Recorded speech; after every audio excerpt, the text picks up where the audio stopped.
ಶಿವಮೊಗ್ಗದಲ್ಲಿ ಸುರಿಯುತ್ತಿರುವ ಅಬ್ಬರದ ಮಳೆಯಿಂದಾಗಿ ತೋಟಗಳಿಗೆ ನೀರು ನುಗ್ಗಿರುವ ಘಟನೆ ನಡೆದಿದೆ. ಈ ಹಿನ್ನೆಲೆಯಲ್ಲಿ ರಸ್ತೆ ಸಂಪರ್ಕ ಕೂಡ ಕಡಿತಗೊಂಡಿದೆ. ತೀರ್ಥಹಳ್ಳಿ, ಶೃಂಗೇರಿ ಭಾಗಗಳಲ್ಲಿ ವ್ಯಾಪಕ ಮಳೆಯಾಗುತ್ತಿರುವ ಹಿನ್ನೆಲೆ ತುಂಗಾ ನದಿ ಉಕ್ಕಿ ಹರಿಯುತ್ತಿದೆ. ಪ್ರವಾಹ ಮಟ್ಟ ಮಿತಿ ಮೀರಿದ್ದು, ನಿರಂತರ ಮಳೆಯಿಂದಾಗಿ ಗಾಜನೂರಿನ ತುಂಗಾ ಜಲಾಶಯ ಭರ್ತಿಯಾಗಿದೆ. 80,000 ಕ್ಯೂಸೆಕ್ ನೀರು ಕ್ರಶ್ ಗೇಟ್ ಜಲಾಶಯದಿಂದ ಹೊರಕ್ಕೆ ಬಿಡಲಾಗಿದೆ.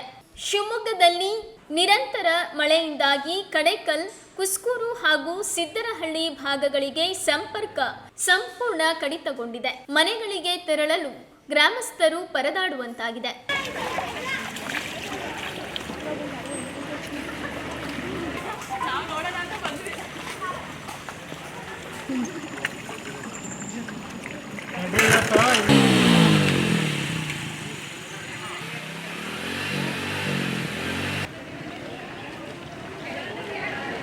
ಮಾಡಿಲ್ಲ, ರೊಟ್ಟಿ ಮಾಡ್ಕೊಟ್ಟಿದ್ನ, ಕಳ್ಳೆ ಪಲ್ಯ ಮಾಡಿ ತಿಂದ್ರಿ.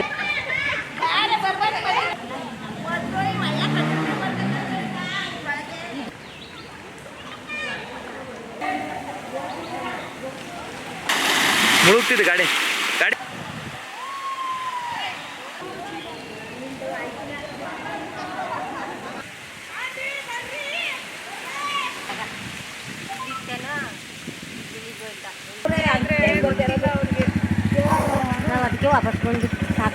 ಸಿದ್ರಳ್ಳಿ ಮತ್ತು ಕುಸ್ಕೂರು ಮಧ್ಯ ಹಳ್ಳ ಬಂದು ತುಂಬ್ಕೊಂಡು ನೀರೆಲ್ಲ ತೋಟ ಎಲ್ಲ ತುಂಬ್ಕೊಂಡ್ಬಿಟ್ಟು ಭಾರಿ ಹಾಳಾಗ್ತೈತೆ. ಜನ ಆ ಕಡೆಯಿಂದ ಈ ಕಡೆಗೆ ಬರೋಕ್ಕಾಗ್ತಾ ಇಲ್ಲ, ಈ ಕಡೆಯಿಂದ ಆ ಕಡೆ ಹೋಗೋಕ್ಕಾಗ್ತಾ ಇಲ್ಲ.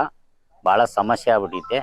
ಭಾರಿ ರೋಡಿಗೆಲ್ಲ ನೀರು ಬಂದು ಭಾರಿ ತುಂಬ್ಕೊಂಡು ಜನ ಆ ಕಡೆನೇ ಇದ್ದಾರೆ, ಈ ಕಡೆನೇ ಇದ್ದಾರೆ. ನೀರು ಸರಿತಾ ಇಲ್ಲ, ಭಾಳ ಸಮಸ್ಯೆ ಆಗ್ಬಿಟ್ಟೈತೆ. ಈಗ 3 ದಿನದಿಂದ ಈ ಥರ ತುಂಬ್ತಾನೆ ಐತೆ.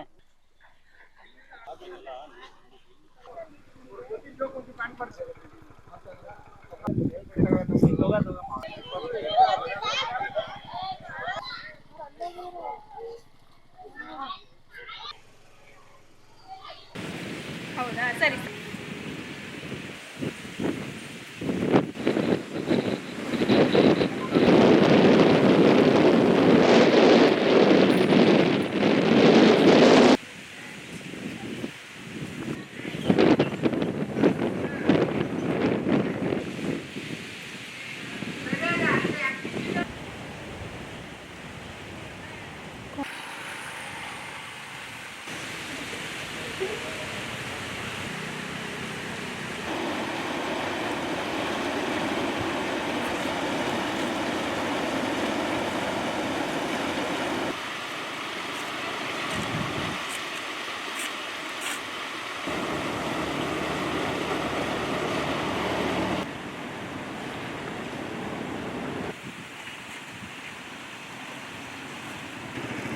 ಏನ್ ಮಾಡ್ತಿದ್ಯಾ ಬ್ರೋ?